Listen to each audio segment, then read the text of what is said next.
que serán desnudados por el psicólogo social Axel Capriles. En Venezuela, fuerza, dolor y esperanza, por Doral News TV. Patricia Poleo en Agárrate, opinión estremecedora. Buenas noches, bienvenidos a Agárrate. Hoy es un día realmente triste para todos los venezolanos que han estado en pie de lucha para rescatar la democracia durante ya muchos años. En la madrugada del día de hoy, en las celdas del SEBIN, un preso político, Rodolfo González, decidió quitarse la vida. Por lo menos esa es la versión oficial que tenemos, la versión incluso que da su propia familia. Su hija Lisette dice que ya él lo había intentado varias veces, o por lo menos había manifestado en varias oportunidades que lo quería hacer. No se trata de cualquier preso político, y eso debo decirlo porque Rodolfo González, que fue detenido hace un año, era un hombre que simplemente se dedicaba a ayudar y a apoyar a los que, siendo más jóvenes que él, estaban en pie de lucha contra la dictadura y por la libertad de Venezuela. Aquí tenemos a dos personas muy cercanas a Rodolfo González que están en el exilio precisamente por las mismas causas. Se trata de Madoy Mamerino, es Omita, para todos eres Omita, y de Jessy García, que también fuiste dirigente del Movimiento 13, que hoy está de aniversario, ¿no? Sí, ciertamente. Además. Y casualmente hoy, hace 8 años, conocí yo a Rodolfo en la adyacencia de la Nunciatura Apostólica, que nos fue a apoyar por el caso de Nitzo Moreno. Cuando un preso político muere en Cuba, pues todos los cubanos se unen en el mundo entero alrededor de esto, ¿no? Para denunciarlo, para lograr justicia y para que se sepa quién era, por lo menos quién era la persona y en qué circunstancias murió. Primero, para la comunidad que no conoce a Rodolfo González, vamos a mostrarle el momento de su detención, cuando un esbirro del régimen, como es el que en esa oportunidad era el ministro del Interior y Justicia, anuncia su detención. Un personaje, por cierto, que es uno de los solicitados en Estados Unidos por narcotráfico, es quien anuncia la detención de este hombre honesto, cuya trayectoria de lucha vamos a conocer en voz de estas dos mujeres que estuvieron a su lado hasta el final, porque las dos hablaron con él el día de ayer. Quizás fueron las últimas personas que pudieron conversar con Rodolfo. Vamos a ver primero el momento de su detención, cuando Miguel Rodríguez Torres anuncia que la captura de Rodolfo González. Este señor, el aviador, fue capturado y su nombre correcto es Rodolfo Pedro González Martínez. Este señor viene de los tiempos de la Coordinadora Democrática, el Bloque Democrático, siempre pasa hacia las filas radicales, de las supuestas democráticas a las radicales. Es allanado por el Servicio Bolivariano de Inteligencia, le incautan armas de fuego, municiones, materiales para actividades subversivas, pero lo más importante de lo incautado es que permite observar y ver que ese caballero es como el articulador logístico de toda esa gran operación que estaban haciendo ellos aquí en Caracas.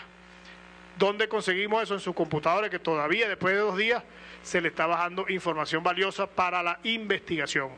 ¿Quiénes aparecen así en una primera revisión de sus conexiones? Antonio Ledesma, que es el actual alcalde mayor de Caracas. Voy a buscar aquí mi lámina que se ve un poquito más clarita.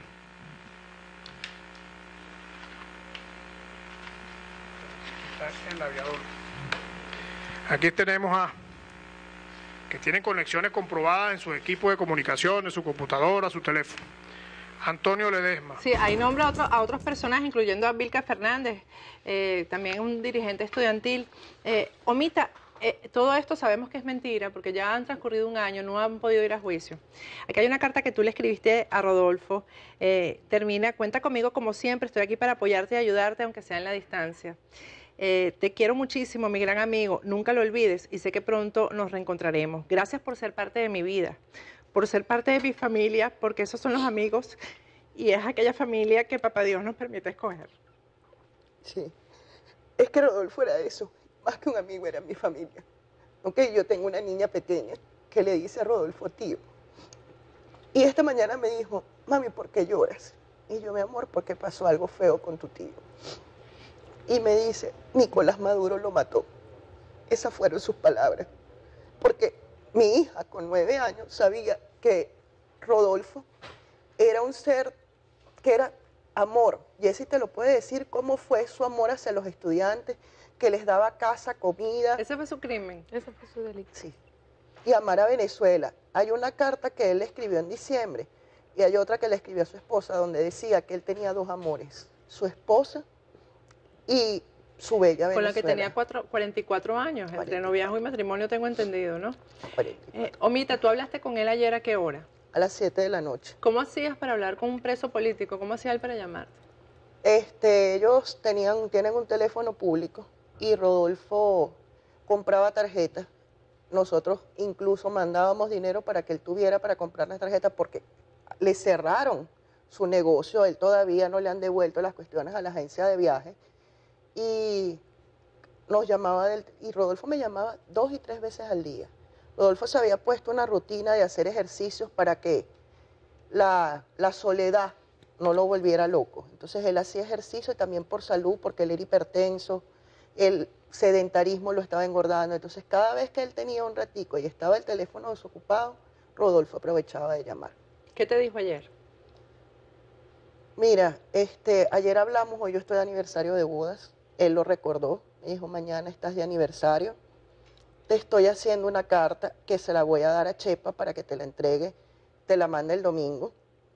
Estoy muy preocupado por el traslado que piensan hacer, que por cierto Sí, ya lo porque están negando. a esto hay que decirlo, esto es bien importante y a mí me consta que ayer ya se habían presentado los funcionarios para hacer el traslado de 5 de los presos políticos. Uno de ellos, que fue el que más denunciamos, era Pablo Estrada, porque Pablo Estrada, y aquí lo tuvimos a su abogado hablando, sufre de tuberculosis. Ayer se anunció, yo lo dije también en mi Twitter y también el abogado José Vicente Jaro, que estaba pautado el traslado para la madrugada.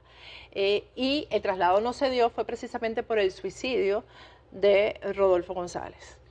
Y yo estimo que quizás él quiso evitar el mal para sus compañeros, para los muchachos, sobre todo para los jóvenes, este traslado que podría haber sido fatal.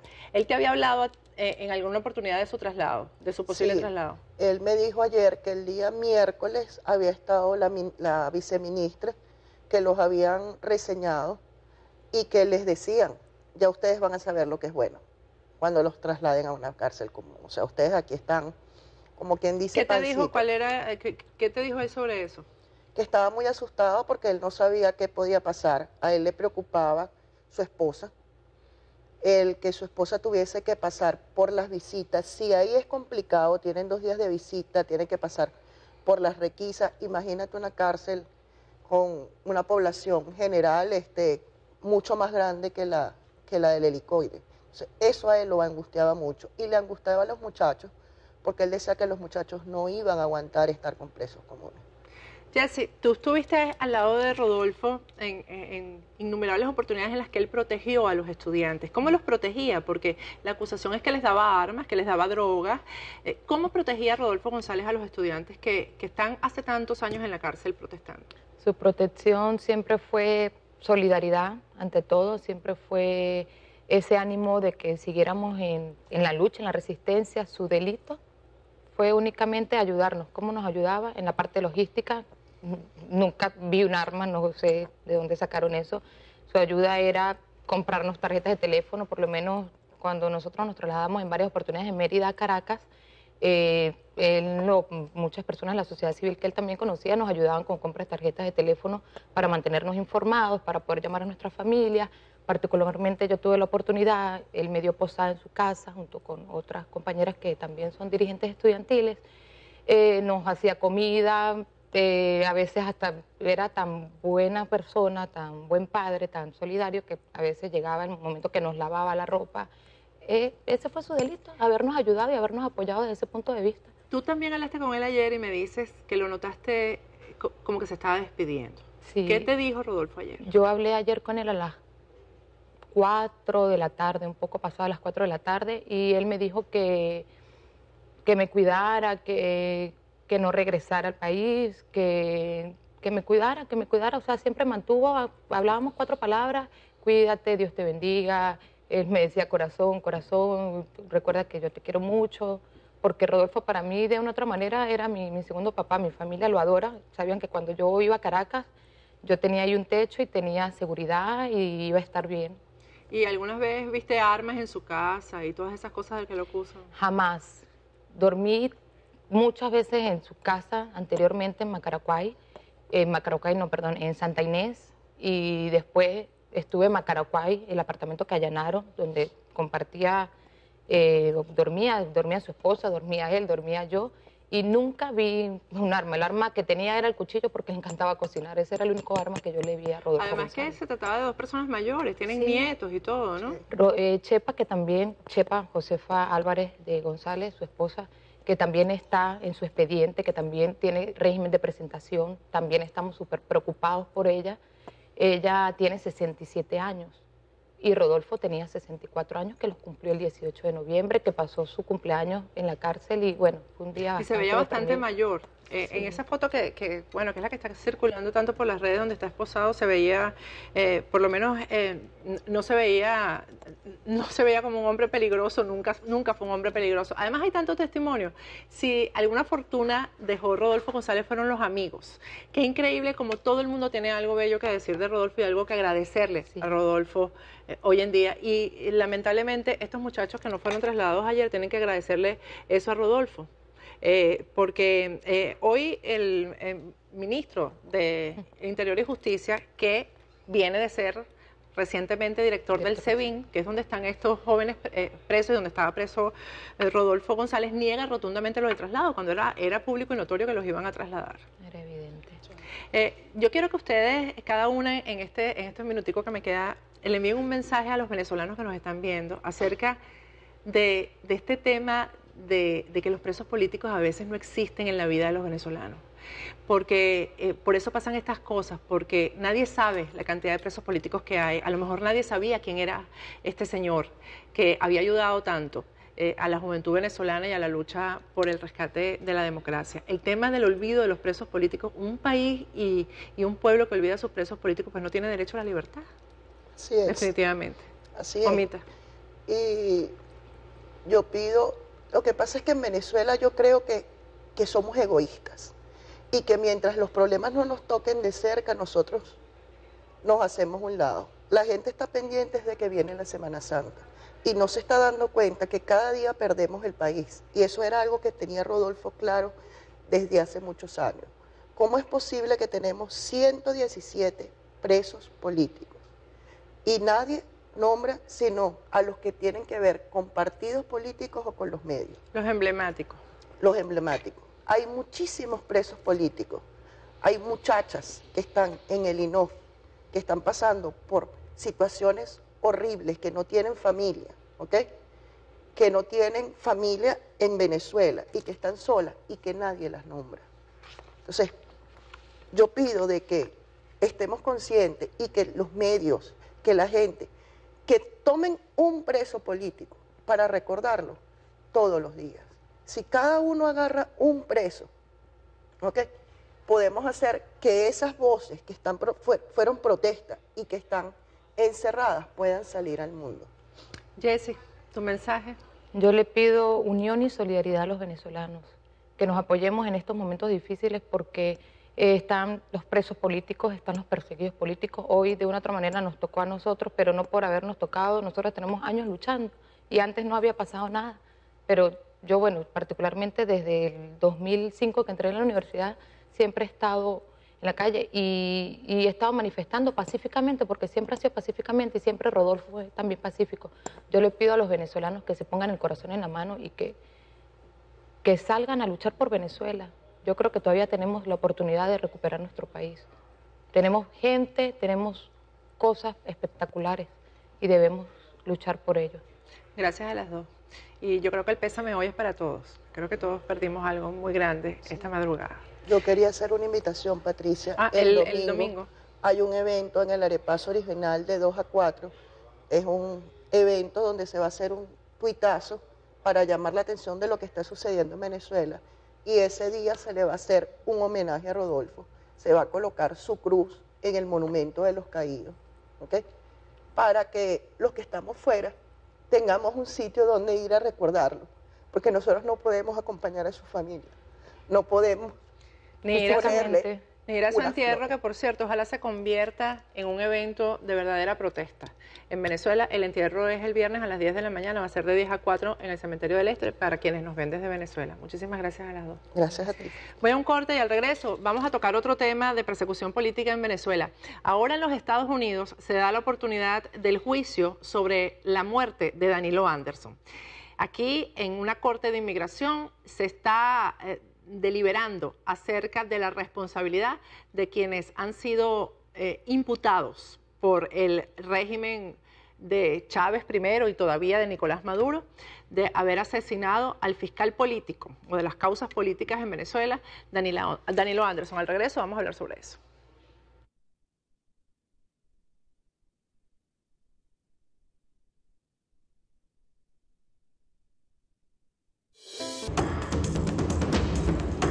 Agárrate con Patricia Poleo. Regresamos con Agárrate.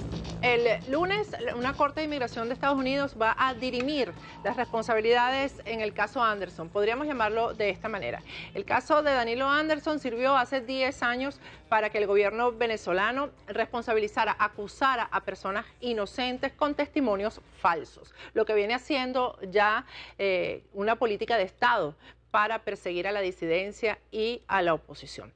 En esta oportunidad, en Venezuela hay 3 personas presas condenadas a 30 años de cárcel por estos testimonios falsos. En el exilio también estamos algunas de las personas que hemos sido indiciadas. En mi caso particular, recibí asilo político en los Estados Unidos por ese caso, porque me acusaron de ser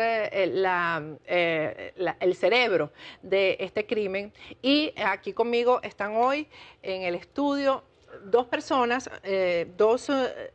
dos hermanos, Luis Peña y Johan Peña, que fueron también acusados con estos testimonios falsos. En el medio, el doctor Wilfredo Allen, que es el encargado de demostrar en la Corte de Inmigración de los Estados Unidos que estas dos personas son inocentes y que fueron acusadas con testimonios falsos. Qué difícil, doctor Allen, demostrar en un país como este caso que ha sido reconocido como un teatro del absurdo, como una locura, todo lo que pasó en esa oportunidad. Antes de conversar, vamos a pasar 2 de los testimonios falsos, por lo menos unos segmentos de los testimonios falsos, no sé si ya me lo tienen a tiro, 2 de los testigos que utilizó el gobierno para acusar a personas inocentes de este crimen tan espantoso, porque además el fiscal Danilo Anderson fue asesinado con una bomba en su carro. O sea, es terrorismo, no es cualquier crimen.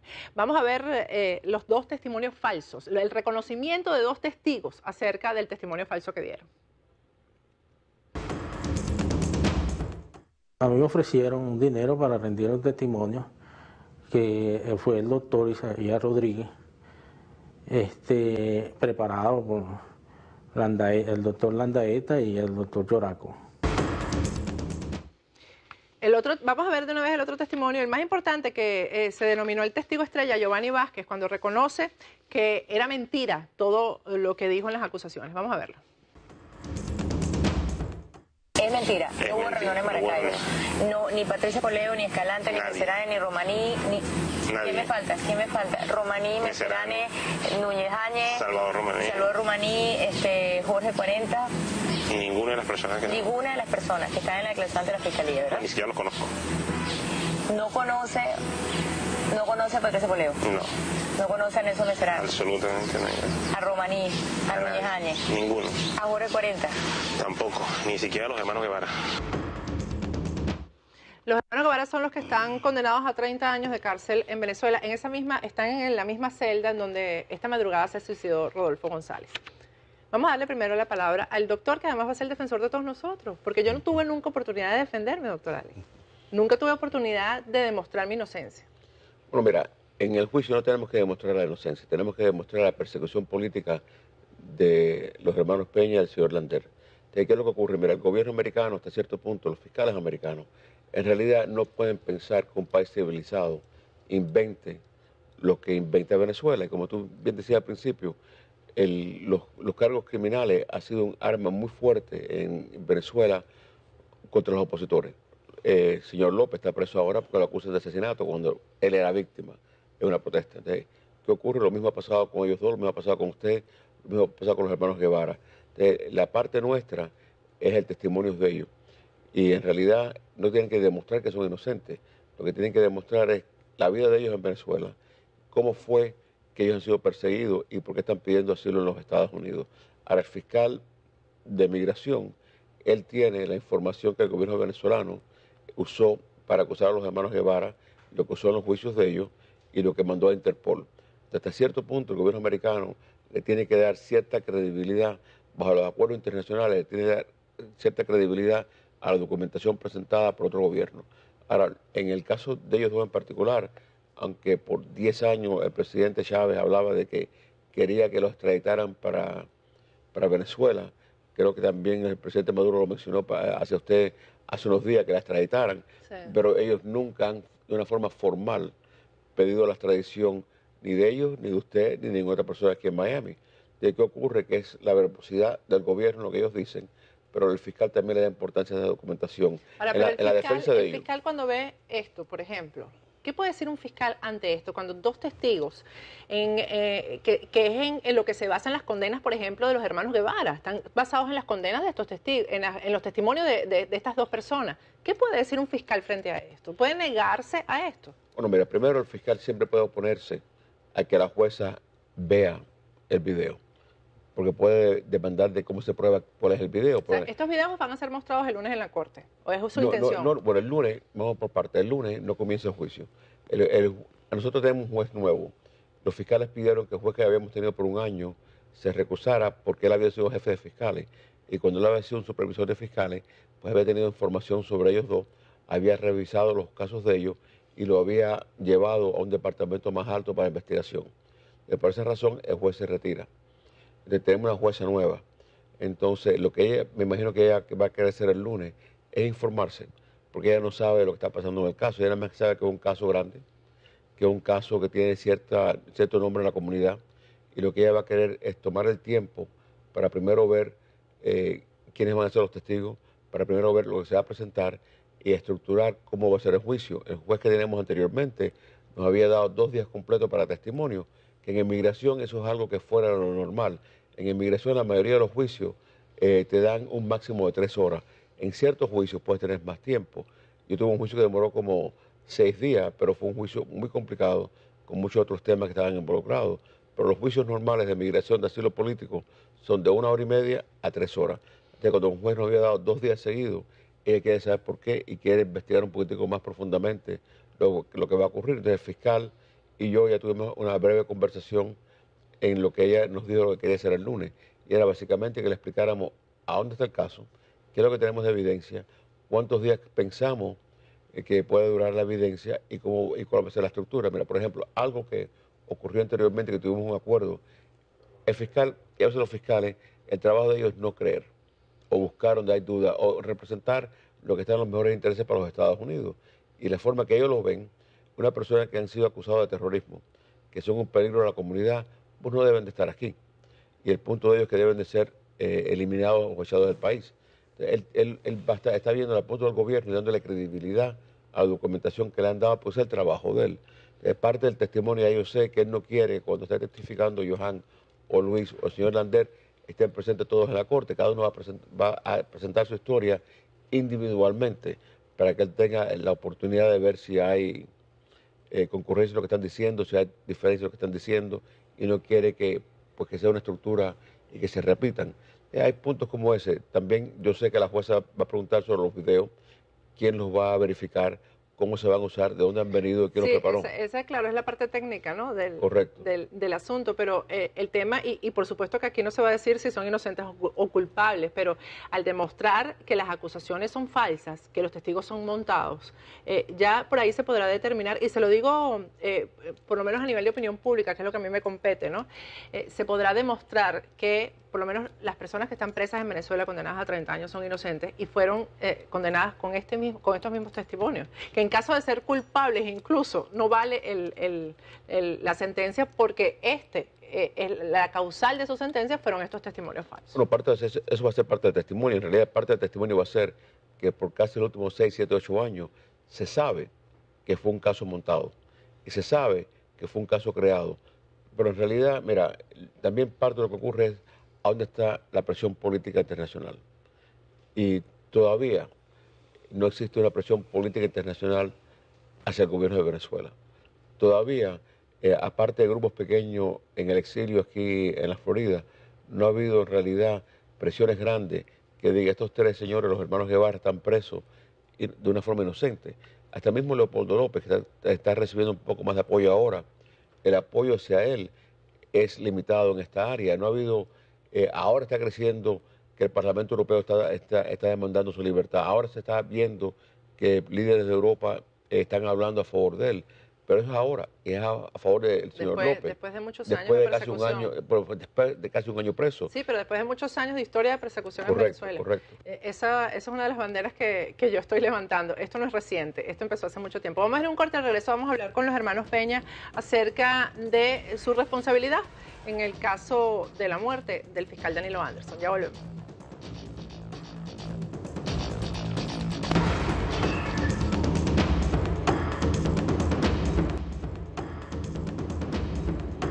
Agárrate con Patricia Poleo.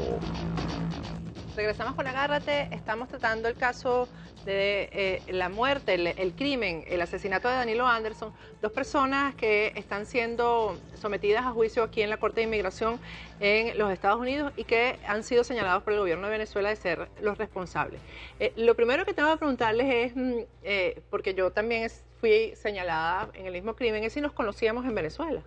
¿Nos conocimos alguna vez? No, yo sabía de tu existencia por los medios, pero no personalmente nunca. Jamás los había visto. De hecho, recuerdo haberlos conocido una vez que fui a un programa de radio y estaban ustedes ahí, creo que eras tú, Johan, el que estabas ahí, y ni siquiera sabía que eras tú el que supuestamente había sido mi cómplice en ese crimen. Sí. Y estuvimos compartiendo, y cuando me fui dije, ay, pero si es que esta es la persona. ¿Por qué Johan Peña? Johan Peña, mi historia es desde que cumplía funciones en la DICIP. Que ahora es el SEBIN, la policía política. Ahora es SEBIN. Y cuando estaba yo trabajando en funciones en la Dirección contra Narcotráfico, se detecta el primer filo del cartel de los soles, lo que se iban a conocer como el cartel de los soles. Hoy muchas de estas personas que fueron juzgadas y dadas de baja de las Fuerzas Armadas forman parte del gobierno actual o del régimen actual. Entonces, de ahí empieza ese rencor y de ahí empiezan ellos a ponerle la lupa a uno. Sí estamos investigando hechos de corrupción y sobre todo a nivel de los fraudes electorales. Logramos penetrar en la Universidad Bolivariana, donde existía la base de retransmisiones de datos, donde se interceptaban la primera emisión de votos, y de ahí eran alterados y transferidos a las instalaciones de CanTV, la compañía de teléfonos de Venezuela, y posteriormente al CNE, al Consejo Nacional Electoral.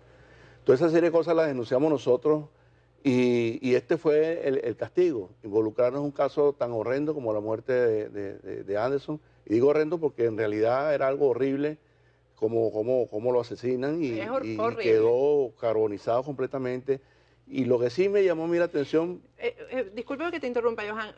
Ustedes como expertos, ¿no?, que saben de estas cosas, de explosivos, porque eran policías, etcétera. Estábamos comentando antes del programa con una persona que me decía que eso fue demasiado... o sea, la forma en que lo hicieron fue como muy planificado, o sea, fue alguien que tenía que tener mucho conocimiento de esto, ¿no? Sí. Pero además de que alguien que tenía que estar muy cerca del fiscal, porque el fiscal tenía escoltas y en ese momento los escoltas no estaban con él, o sea, pasaron una serie de circunstancias que se dieron para esto, ¿no? Sí, toda una serie de circunstancias que se unen para generar la sospecha de que el Estado estaba involucrado en este asesinato.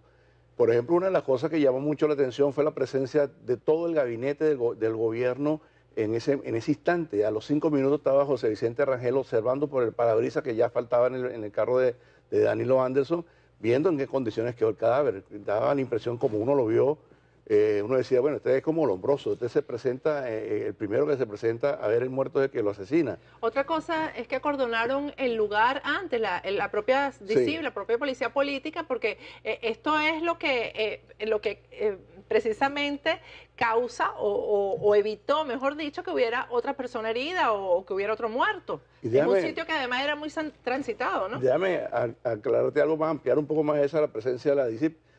Es muy extraño ver que la división de explosivos hiciera procedimientos de calle, es decir, estableciera alcabalas móviles y ese tipo de cosas. Eso nunca ocurrió. ¿Qué fue lo que pasó ese día antes de que hubiera la explosión? Estaban las unidades de antiexplosivos de la DICIB en el área.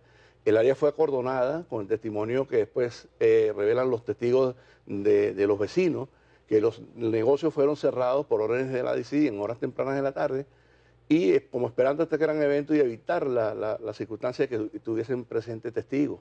Eso pasó, los vecinos de todas maneras se dieron cuenta y lo declararon. Todos los vecinos lo dijeron. Eso no fue llevado al juicio de los Guevara. Eso no se presentó como una prueba. Bueno, porque ese es el tema, que en el juicio no permitieron pruebas, porque se les caía la mentira, pues claro. Se permitían todas las pruebas que habían en contra de lo que el gobierno estaba alegando.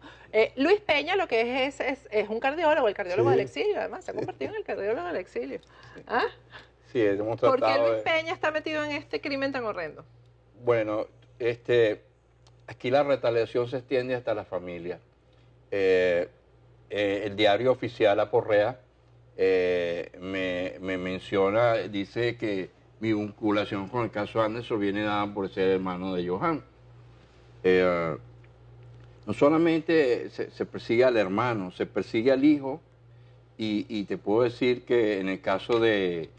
Nosotros tuvimos que ocultar a nuestro sobrino durante un mes y buscando la forma, era menor de edad para ese momento, y tratar de sacarlo del país. Lamentablemente, el hijo menor de edad también de Pedro Lander, que es el tercer implicado que no pudo venir hoy. El tercer implicado que está aquí siendo, sí, que va a estar en la corte también. El hijo Pedro Lander es detenido y torturado, y trataban de, a través de su detención, trataban de forzar que su padre, o sea, hacer un canje. Pues. La madre consigue un abogado, arma un escándalo en la prensa, y el hijo de Pedro es liberado, pero este muchacho iba a un instituto tecnológico y un día fue a clase y no regresó. El hijo de Pedro Lander apareció muerto en un matorral a los días con un disparo en el tórax y uno en la cabeza. Bueno, es que el caso de Danilo Anderson está lleno de una cantidad de hechos como este, ¿no? Porque también se asesinaron a 2 personas, a 3 personas que fueron también señaladas de forma fraudulenta. ¿Qué esperanzas hay de que la Corte de Inmigración decida a favor de darle el asilo a estas 2 personas y a Pedro Lander que están en esta circunstancia? Mira, yo confío absoluto en la justicia de los Estados Unidos. No siempre es la perfecta, pero es bastante amplia. ¿Qué ocurre? Que yo he tenido casos, no como de por casos similares, a donde después de la presentación de evidencia, los mismos fiscales están de acuerdo que se le diera asilo a las personas. Tuvo un juicio hoy que al principio lo hacía mal, por una persona que tenía varios delitos criminales, pero a la mitad de la presentación del caso, la fiscal dijo, ¿sabe? He visto suficiente, no voy a pelearlo, y se le dio el perdón a la persona. ¿Qué ocurre? Que en asilo puede ser igual. Y la esperanza mía es que un fiscal justo y una jueza muy preparada, cuando escuche la evidencia, vea los testigos, vea la calidad de los testigos. El señor Lander y los hermanos Peña han traído un elenco de testigos que es fabuloso por su calidad de persona, por lo que traen del pasado. Tienen la periodista que tú veías al principio que entrevistó a estos testigos falsos, se ofreció a venir a los Estados Unidos. Correa. Tenemos un señor que publicó, que fue parte del Partido Comunista, fue disidente de izquierda contra el gobierno de Chávez y Maduro y escribió un libro sobre este tema. Tenemos una serie de testigos que conocen, bueno, la tenemos ustedes, personas que han sido acusados de delitos que no cometieron. ¿Qué ocurre? Que tenemos, el amigo más fuerte, el testigo más fuerte que tenemos a favor de los hermanos Peña y el señor Lander es el gobierno de Venezuela. Son las acciones del día del gobierno de Venezuela. Yo te diría a ti que el testigo más fuerte que tenemos es el señor Maduro.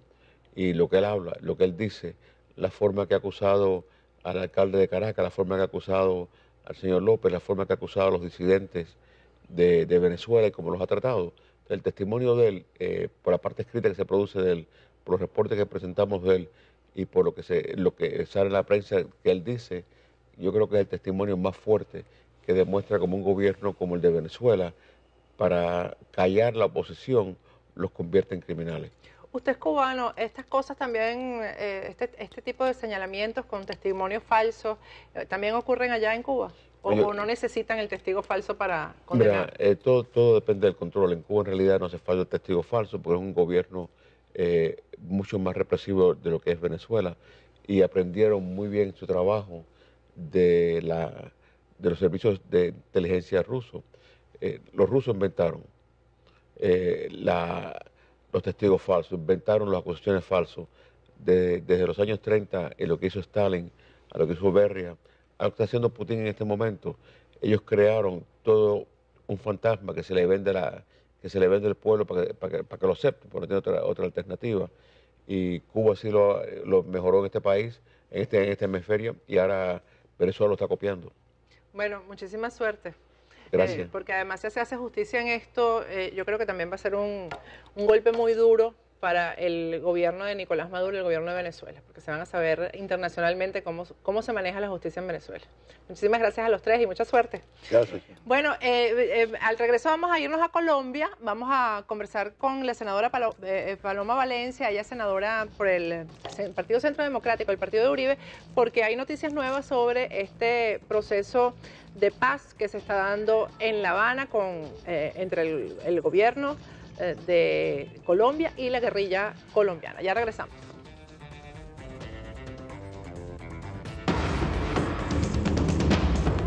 Senadora colombiana Paloma Valencia, ella es del Centro Democrático, partido del presidente Álvaro Uribe. Buenas noches, senadora, ¿cómo está? ¿Me escucha?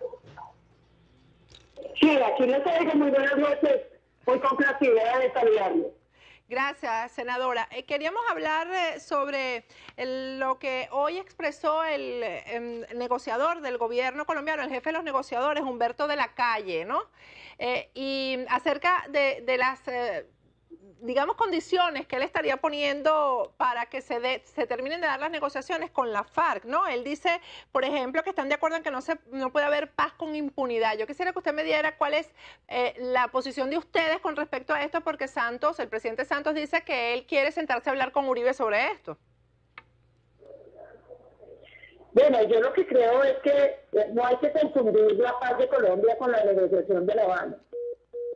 Una cosa es lo que se necesita para que las FARC firmen y otra muy distinta, lo que se necesita para que Colombia consiga la paz, que es la estabilidad en la ley y la posibilidad de que los colombianos respeten las instituciones y la ley misma. Entonces, en ese sentido, el Centro Democrático ha venido insistiendo en que es necesario que haya penas de cárcel para los máximos responsables, para los autores de delitos de lesa humanidad, de crímenes de guerra, para quienes han asesinado. Creo que se cortó la llamada. Se cayó la llamada, ¿verdad?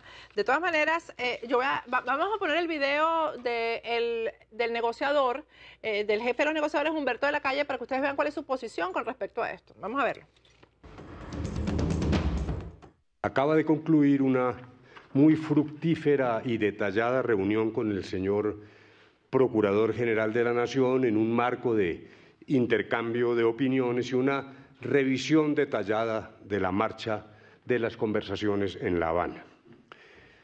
Hemos convenido continuar este proceso de información mutua, de intercambio de opiniones, y en particular hay unos puntos que han quedado claros para todos los participantes en la reunión, para el señor presidente y el señor procurador.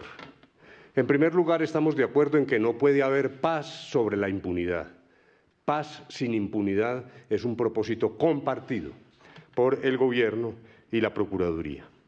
En segundo lugar, estamos de acuerdo en la necesidad de que la dejación de armas, que ya fue pactada, sea efectiva y transparente. Esa es una exigencia y un clamor de la sociedad colombiana. Hemos concluido también de manera concurrente en la necesidad de que al final del proceso, si se firma un acuerdo, se produzca la reincorporación plena, leal, transparente de la guerrilla a la vida civil, sin armas y en democracia.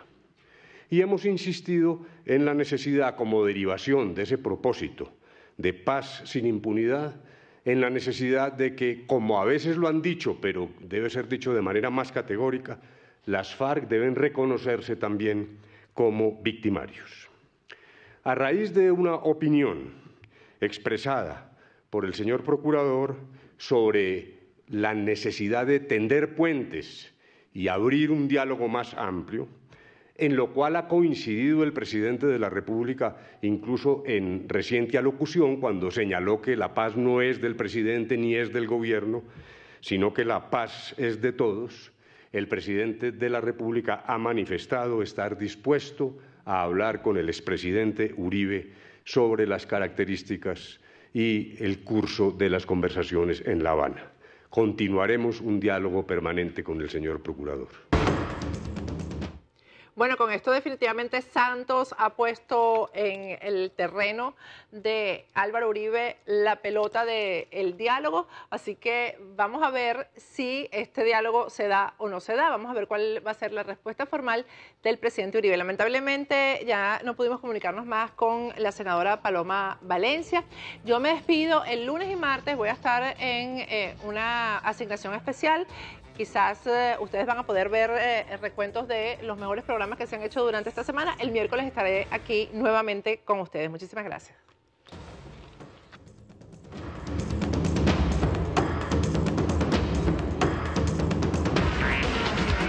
Patricia Poleo en